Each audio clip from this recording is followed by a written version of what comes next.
Isang mapagpalang umaga po sa ating lahat. For today's video, share ko lang sa inyo ang ating iniinom tuwing umaga, ang ground coffee, original roast. Yan, napakasarap niya na iluluto mo natin sa coffee maker.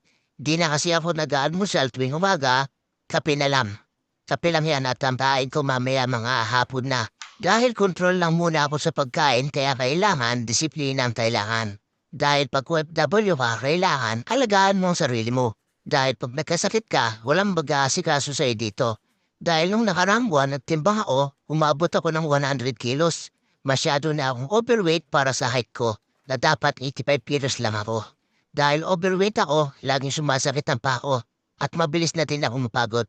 Kaya nag-decide na ako na mag-diet. Masarap kumain pero sabi nga sa kasabihan, lahat ng sobra ay nakakasama. Kaya laging alagaan ang sarili para hindi basta-basta dapuan ng mga sakit. At para pagbalik natin sa Pinas, malakas